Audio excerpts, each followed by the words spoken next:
Welcome on into the All Aussie Rules YouTube channel. My name's Jay, and we have another season review coming your way today. It's the Port Adelaide Football Club 2025 review. As each team gets knocked out of the AFL season this year, we are doing a full review of their season. We're going to look at all their games, all the key stats, all the players, all their rankings, everything you need to know for Port Adelaide in season 2025. What went wrong for them this year? We're going to delve into that over the next 20 to 30 minutes. So sit back and enjoy. Don't forget to hit that subscribe button. We're going through every single club, so hit that noti bell so you don't miss any videos either.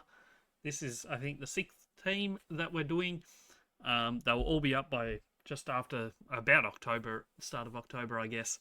But yeah, this is Port Adelaide. Let's jump into it and have a look at their season this year. So, as everyone played 23 matches this year, that is what Port Adelaide had. They finished second on the ladder last year, and they were a long way off that this year, finishing 13th at the end of the home and away season. 9 wins, 14 losses, a very poor percentage there, and we'll get into that shortly.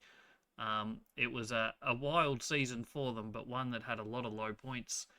Averaged just 74 points per game, which is 15th best in the competition, as well as 92.9 points against, so basically 93, which had them in 14th in defensive scoring. So not a great year either offensively or defensively for Port Adelaide. They used 40 players throughout the season, which is the second most, only behind the Essendon Bombers. So they did have a lot of issues with keeping people on the park throughout the year. They tried a lot of players, and yeah, that's basically the long and the short of that. 8 debutants, which is the fifth most. I think second most was like 9. 9. So they were only one off most of the other teams. Average age of 25 and a half, which had them at 11th oldest team in the competition. So they are pretty young, or at least the teams that they were putting out on the park this year certainly were. Average experience of 96 games per player, which was the 13th most. Their record against the top 9 was 3 wins, 10 losses. We'll get into those shortly. And the record against the bottom 9 was 6-4. So not good enough in either of those stats to be contending for top 8, but pretty consistently across the board, I guess, in a way. So this was Ken Hinckley's last season at the helm. And yeah, I don't know what to make of it really for them. They're a team that obviously dropped a long way on the ladder. There's reasons for that. Players exiting, injuries and whatnot. But overall, I think it's hard to go past the fact that it was a disappointing season for Port Adelaide this year. Moving on to their game by game, and their season started absolutely horrible. It was in round 1 heading to the MCG to play Collingwood, and they got absolutely thrashed by 91 points. It was just about as bad as their season could have started. Week 2, it got a lot better. They smacked Richmond at home by 72 points just to bounce back and almost get their percentage back to a net zero, but then they lost to the Bombers at Marvel Stadium off a 5-day break, I believe. And then St Kilda by 17 points at Adelaide Oval. That was a really bad one as well. But then somehow in round 5 turned it around and got their best win of the season when they beat Hawthorn by 30 points. And at one point, I think they were 78 points up from memory. It was a long time ago now, but absolutely tore them apart in that first half. So that was a crazy result for them, and it was like maybe the real Port Adelaide is showing up now, and we'll see that throughout the rest of the year, but that didn't last too long. They did beat Sydney by 8 at the SCG, which is a good win, and North Melbourne by 9 at the Adelaide Oval, but then it all went pear-shaped heading into their bye. Lost by 90 to the Bulldogs at Mars Stadium. 5 points to Adelaide in the first of the 2 showdowns this year. Geelong beat them by 76 points, and then Fremantle beat them by 49 points. So going into the bye, they'd already lost 7 matches and only won the 4, and their percentage was quite poor due to two 90-point losses and a 76-point loss. So things weren't looking great. They came out of the bye with a couple back-to-back wins. That GWS one looks pretty good as well. 16-point winners over them at Manuka Oval, and then beat Melbourne by 25. So at this point, it was pretty much set up that if they do get on a run and win most of the way home, potentially finals is still an option. But that was quickly extinguished. They lost to Sydney by 19, did beat Carlton by 50, but then lost to Brisbane by 28. So 2 losses in 3 weeks, and it was effectively season over. They then beat West Coast by 26, nothing special there. Before heading down to Tassie, losing to Hawthorn by 38. Then their worst ever showdown performance in the pouring rain, lost by 98 points to the Crows. Followed that up with an 88-point loss to Geelong down at GMHBA Stadium. Fremantle beat them by 6 points. Carlton beat them by 54 points. And then they finished their season by beating Gold Coast by 4 points in a weird sort of game. One where Gold Coast were trying to push for top 4, and that effectively ended that chance for the Suns. A season of a lot of lows, in all honesty, and that one high at the end there, sending off Travis Spoke and Ken Hinkley in that final game. Too many losses, too much red on that sheet for a team that finished second on the ladder in home and away season last year. And way too many big losses. I think that's the most disappointing and the most worrying sign of this season is how badly they lost so many games. You look at the fact that they lost 3 games by more than 90 points and another one by 88, as well as another one by 76. That's a lot of thrashings throughout the year. And you're not going to be competitive losing that many games by that many points. Okay, yeah, except an occasional slip up where teams just don't turn up on the day and get thrashed. It's happened to most teams in the finals. There's only a couple teams this year that haven't been thrashed at any point. It happens occasionally, but to happen at least 5 times in a 23-game season is just too many, let's be honest. We'll jump into some team stats here. Some of the key team stats. There's a lot here. We're not going to go through it all, but it's there for your viewing. If you want to pause, screenshot, whatever, and have a look at it in a bit more detail, but we'll run through some of it. Not a high disposal team, but also don't give up a huge amount of disposals either. In terms of numbers across the board, kicks, handballs, it's all pretty similar. They play in probably the games that are the lowest disposal efficiency in the competition, both for and against, which suggests it's not just the fact that they use the ball poorly. So I wouldn't be too concerned about the fact that they're 18th in disposal efficiency at 70%. That disposal efficiency difference number, I think, is much more important than minus 0.7, 12th in the competition. So that's not too bad. It's just below average, obviously. So it's not terrible. It's just the kind of games that I guess Port Adelaide gets stuck in a lot. There's been a few of the games in the wet weather and as well. Contested football, that's an issue. 17th in the competition, minus 12.6. That was a major concern for them throughout most of this year, is that contested football. Second worst in the competition when you compare the difference between teams. Uncontested football, they actually go okay, above average in that. Intercept game, minus 3.5, not terrible, but also not great, 16th in the comp. Centered clearances, they got smacked in this year, second worst in the competition.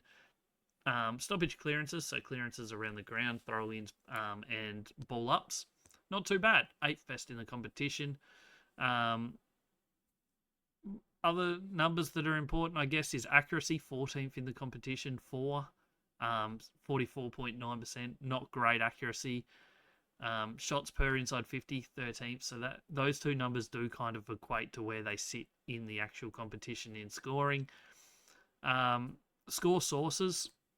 Kick-ins is their only good thing in terms of points differential. They're the second best in the competition at not allowing the opposition to score from kick-ins. So that's one positive, or points at least from that area. But their stoppage and turnover pretty heavily negative across both of those. And then score Origin, defensive half 13th in the competition, forward half 15th in the competition at minus 14 points per game. Centre bounce not too bad, sitting midfield at 9. So overall, there's not a great deal of good reading on that sheet. Their pressure's pretty good. Their tackle's not too bad. But overall, they just... I think the most concerning thing is that contested football number. To get smacked by contested football throughout the season is not ideal for... Like, it's not the be-all and end-all, but when you're getting thrashed in games, that's kind of something that you maybe need to focus on, I guess. Move into our player review. We'll start off by looking at the key players that missed at least 5 games this season.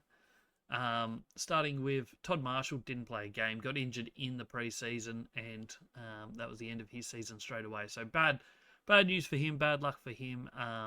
He certainly would have been helpful as a second key forward to kind of help that Mitch Georgiadis role. Rory Atkins missed 20 games, so he missed a fair bit. He played okay in the games that he did play. Jack Lukosius missed a lot, came in, started the season, missed a bit, came back, missed a bit. So it was just a very interrupted season. I think that's 2 years in a row for him. So that's something that he needs to probably work on, hopefully, in the off-season. I mean, it's probably not all his fault, to be fair, but if he can stay fit, then it might make the Port Adelaide move to pick him up last year a little bit better. Finlayson, he missed 15 games. Ryan Burton missed 15 as well. Zirk Thatcher missed 10 throughout the middle part of the year. Asava Radaglia missed 10 as well. Some of these players are not missing because of injury or suspension. Some are form or whatnot. But overall, this is just key players that I think are worthy of being in either their best team or close to their best team. Horn Francis, he missed 8 games. His season wrapped up early due to injury, so a bit disappointing there. Sam Powell-Pepper, after a very interrupted season last year, came back, missed the last 7 games basically, so a bit disappointing for him as well. Travis Boak, he missed 7 in his final season, and Lockie Jones missed 5 matches. Players that were on their list last year that are no longer on their list, there were more than this. These are the players that they didn't delist, so retirees and trades. Charlie Dixon retired, which is kind of why they brought Lukosius in, chuck in the fact that Todd Marshall was injured. It probably left a little bit of a hole there, maybe, but in the long term, I think he'll be okay if Lukosius can get back and stay fit, and also Todd Marshall can have a season on the park. Dan Houston was obviously their big one that left, went to Collingwood. He was by far their best general defender last season and for the last few seasons, 2-time All-Australian at Port Adelaide. His numbers were way lower at Collingwood this year, there's no doubt about that. You can see that on the screen. But they didn't really find anyone to replace that role. He's probably their major thing here. Connor Rose tried to do it there at times, and throughout a lot of the season did play that general defender role. But they also needed him in the midfield at times as well. So I think that was probably a big loss for this Port Adelaide team. Trent McKenzie retired, but that's nothing. Like he didn't play last year, I don't believe. So no major effect on season. Now, players by positions, general defenders first in the back line. These are the All Aussie Rules rating system. We do ratings for every single game, for every single player, as well as positioning them. And a fair bit goes into it. And this is what washes up. So we got the 2024 ratings over on the right-hand side of the screen. We got the 2025 rating and ranks in the middle there, and how many games they played in 2025. Highest rated for Port Adelaide as a general defender was Kane Farrell, 21 games, right on 49 rating, which is basically pretty much exactly the same as last year's numbers for him. So no improvement, no drop, but maybe he's the sort of one that they probably might have wanted to step up a little bit with Dan Houston going out. Logan Evans, 10 matches. Once again, very similar numbers that he put up last year. And same with Lockie Jones, 18 matches, very, very similar numbers. Josh Sin played 20 games, so he got a fair chunk of football this year. His numbers slightly better than last year, but still nothing to write home about there. Rory Atkins only played the 3 games. His rating is a bit ballooned than what, I mean, if he had played more games, it definitely would have been a lot lower than a 61. But yeah, he didn't play much football this year. Moving into the key defenders, Ryan Burton was a bit of a key defender, general defender sort of role. Ended up with slightly more key defense time than general defense time, based on our numbers. 5th best key defender going by those numbers. Only played the 8 games, but showed some really good signs and improvement on last year. And I think that's a real positive for them in this back line. They'll be hoping he can go to the next level. Asava Radaglia, obviously he did miss a fair bit of games, 13 matches, rated a lot higher than last year. I was pretty disappointed with what he put up last year, but I thought there was quite a few games this year where he played a really good role. So he improved, there's no doubt about that. Alir, slightly down on numbers on last year, played 22 games, still was the 23rd best key defender in the competition. Brandon Zerk Thatcher, 13 matches, another one that just dropped off a little bit. Would have liked to have seen a little bit more from him this year. And I mean, if he can get a bit more consistency in his game next year, maybe we'll see some better form. Harrison Ram, we only saw the one time, so not too much to say on him. I'm sure we'll see a bit more of him over the next couple of seasons. In the forward line, Sam Powell-Pepper missed a chunk of the season late. Played 16 games, rated a lot better than last year, but barely played last year after doing his knee early season. Joe Richards came across from Collingwood. His rating's slightly down on last year. Side note, they have had their best and fairest, and I think he was top 4 in their best and fairest, which is pretty crazy. 35th best general forward in the competition, slightly down on last year's ranking, but still pretty solid numbers. Obviously, last year he only played the 9 games, I think it was, so he had a lot more game time this year, a lot more games. So, yeah, not too bad from him. He'll be wanting more next season, though, and Port Adelaide will also want more out of him, I reckon. Darcy Byrne-Jones, 22 games as well. Pretty much identical rating to Joe Richards. Slightly up on his 2024 numbers. Willie Rioli played 19 games. Wasn't as effective as he was last year, I don't think. The numbers suggest that, and I think also just watching, you could kind of get that feeling. Jed McEntee played the 6 games, sorry. His rating slightly up, but still very low on last year. Joe Berry, 12 games, very lowly rated this season. Hugh Jackson, 9 matches. We saw a bit from him. He was the sub a lot. He was subbed out as well. So his number's not massive. We don't have a ranking for him, but his rating was solid enough throughout the season. Tom Cochrane, 3 matches. We don't get a ranking. And Dylan Williams played just the 2 games, so he's also unranked. Key forwards, Mitch Georgiadis was clearly their best key forward again this year.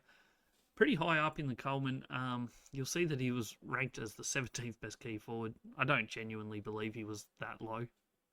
He's probably top 6 or 7, but the ranking system doesn't like him apparently. Make of that what you will. I think he was slightly better than last year, which the rating suggests as well.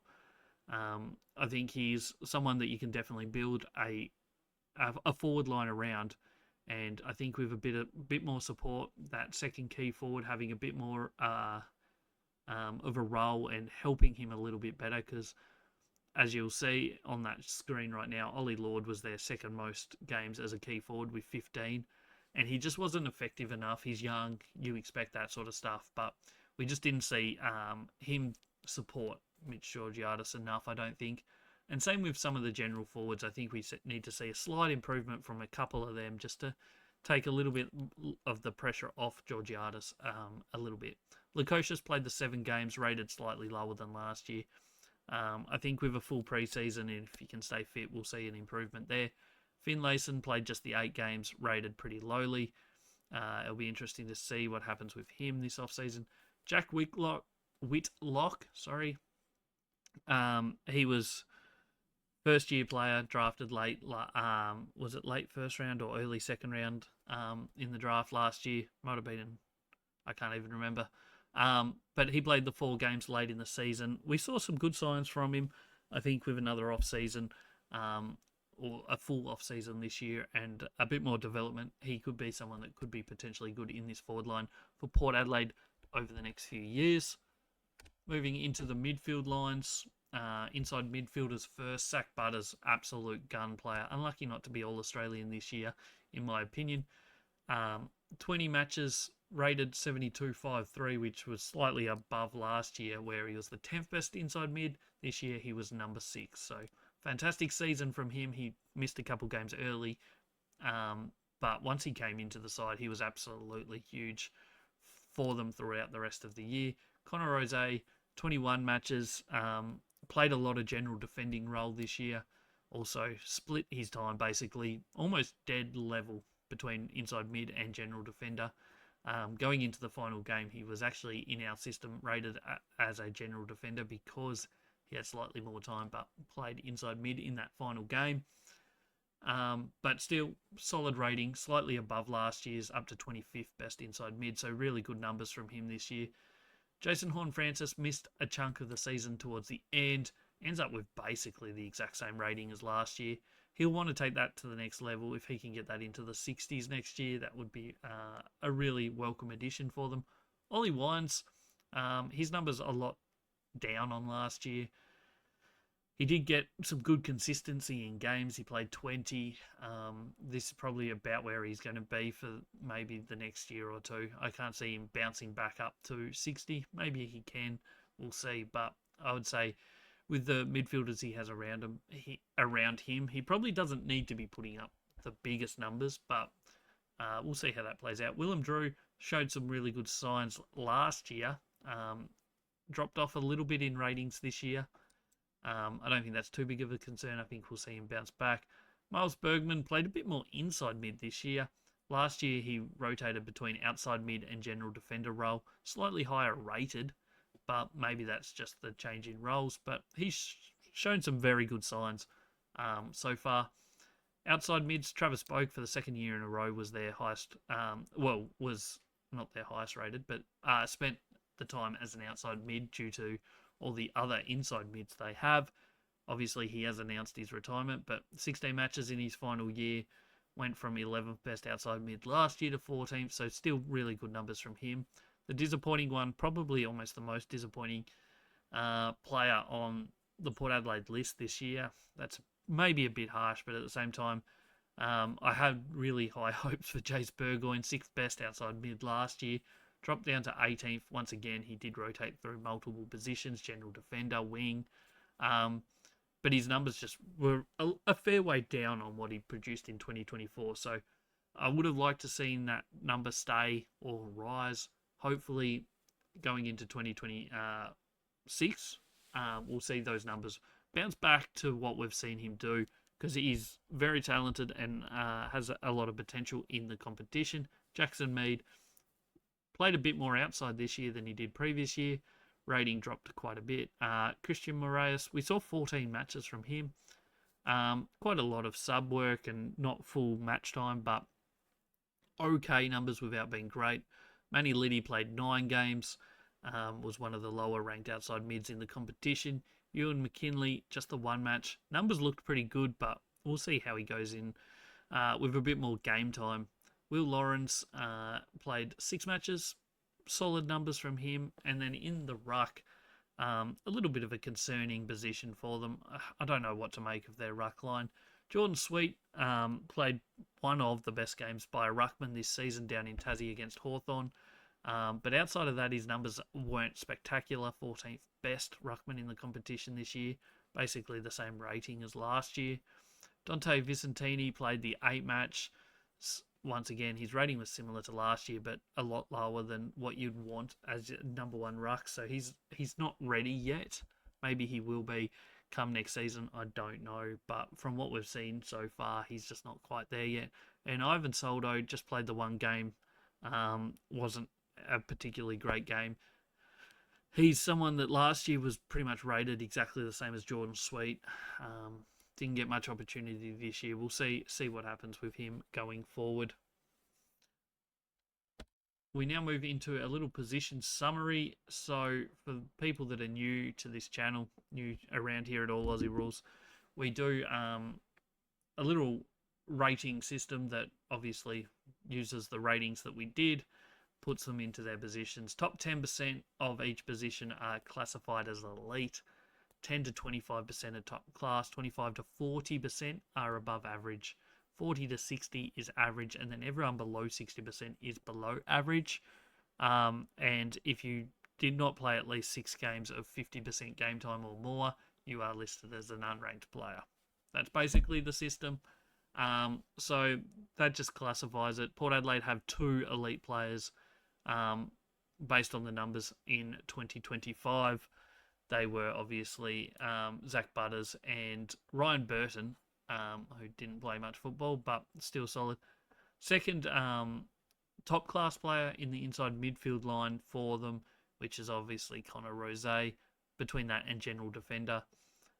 They then have 9 above average players, so that's getting better. They didn't have the top class and better this season, which is probably what they lacked a lot. But the above average numbers are okay. If you're looking at above players that are average or above, so in the top 60% of their position, they're sitting at 19, so not quite their full best 23. You're missing a few spots. It's not easy to have 23 players in that average or better categories. There's no doubt about it. I don't even know if there is any teams, to be honest, that is. But they certainly would like a couple more moving up towards the elite and top class categories. But we'll see what happens with them. New coach next year, some potential list changes. We'll see what happens. But it's going to be fascinating. But I would certainly expect that Zach Butters will stay in that elite category because he is an absolute gun. The final thing we'll look at for Port Adelaide season 25 is our MVP or best and fairest votes.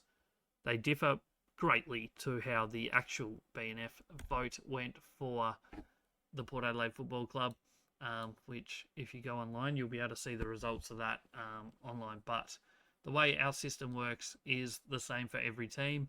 We do top 5 players in the rating system for every single game get votes. If the team wins, you get 10, 8, 6, 4, and 2 for the top 5 players. If the team loses, they get half of that, so 5, 4, 3, 2, and 1. Ends the season with Zach Butters clear on top on 104 votes. Number 2 was Connor Rosé with 84 votes. Number 3 was Jason Horne-Francis with 38. Miles Bergman got into 4th with 32. Willem Drew, 30. Ollie Wines, 28. Kane Farrell, 24. Mitch Georgiadis, 21. Jace Burgoyne with 18. Jordan Sweet with 18. Sam Powell-Pepper, 15 in 11th spot. 12th spot was Darcy Byrne-Jones with 14 votes. Asava Radaglia sits in 13th with 10 votes. Travis Boak in 14th with 9 votes. And then equal 15th was Alia and Joe Richards with 7 each. That's pretty much a wrap on Port Adelaide football season 2025. Jump in the comments below and let me know what you thought of the Port Adelaide season 2025. Do you agree with me? Do you disagree? Let me know in the comments. Don't forget to hit that subscribe button. If you're new, hit that noti bell. Also, don't forget to come back because we do season review for every team. There's about 5 on the channel already, so go back and watch them. And don't also forget to check out the podcast. 2 episodes every single week on YouTube here, on Spotify and Apple Podcasts. Check out the social medias. We do plenty of content all over the internet. All Aussie Rules everywhere. Go check it out. That's everything I've got for you today. So thanks for watching. I hope you enjoyed. And I'll catch you on the next one.